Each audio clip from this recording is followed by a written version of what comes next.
ഇന്നലത്തെ നമ്മുടെ ലൈവ് കാണുകയാണെങ്കിൽ നമ്മുടെ അനുമോള്, ആദില, നൂറ, ശൈത്യ, ഷാനവാസ് ഇവരെല്ലാം സംസാരിച്ചുകൊണ്ടിരിക്കുകയാണ്.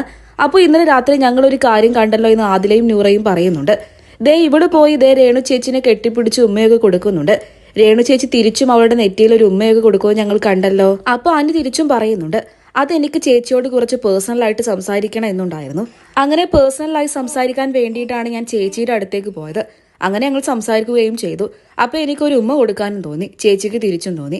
അത്രയേ ഉള്ളൂ എന്ന് അനുമോൾ പറയുന്നുണ്ട്. ഇതൊക്കെ കേട്ട് നിൽക്കുന്ന ഷാനവാസും പറയുന്നുണ്ട്, സത്യം പറയുകയാണെങ്കിൽ നീ ചേച്ചീനെ പേനെ എന്നൊക്കെ പറഞ്ഞ് കളിയാക്കിയിട്ടില്ലേ, അത് കോംപ്രമൈസ് ചെയ്യാൻ വേണ്ടി പോയിട്ട് അങ്ങനെ പോയി ഉമ്മ കൊടുത്തതല്ലേ എന്ന്. അപ്പൊ അനു തിരിച്ചും പറയുന്നുണ്ട്, അതൊന്നുമല്ല കാര്യം, ഞങ്ങൾ ഞങ്ങളുടെ പേഴ്സണൽ കാര്യങ്ങൾ സംസാരിക്കാൻ വേണ്ടിയിട്ടാണ് പോയത്, അല്ലാതെ ഈ വിഷയത്തെക്കുറിച്ചൊന്നുമല്ല. ഞാൻ ആ കാര്യങ്ങളൊക്കെ തന്നെയും ശൈത്യയോട് പറഞ്ഞിട്ടുണ്ടല്ലോ, ശൈത്യക്കും അറിയാം. ചേച്ചിക്കാണെങ്കിൽ കുറച്ചധികം ദിവസമായി ഇവിടുന്ന് പോകണം എന്നുള്ള ചിന്തയാണ്. അതെനിക്ക് ഭയങ്കര വിഷമം തോന്നി. അങ്ങനെ ഒരാൾ നമ്മുടെ വീട്ടിൽ ഇങ്ങനെ വിഷമിച്ചിരിക്കുക കാണുമ്പോൾ നമുക്ക് വല്ലാത്തൊരു സങ്കടം തോന്നും.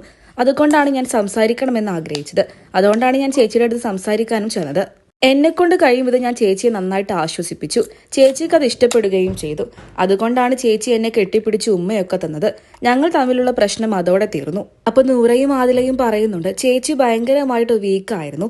ആരെങ്കിലും ചേച്ചിയൊന്ന് സപ്പോർട്ട് ചെയ്തിരുന്നുവെങ്കിൽ ചേച്ചി ആഗ്രഹിച്ച സമയം തന്നെയായിരുന്നു. അനു സപ്പോർട്ട് ചെയ്തുകൊണ്ടാണ് ചേച്ചി ഇത്രമാത്രം ഓക്കെ ആയത്. ചേച്ചിക്ക് അതിൽ നല്ല സന്തോഷവും ഉണ്ടാകുമെന്ന് പറഞ്ഞുകൊണ്ടാണ് ഇന്നലെ രാത്രി ഈ ലൈവ് അവസാനിച്ചത്.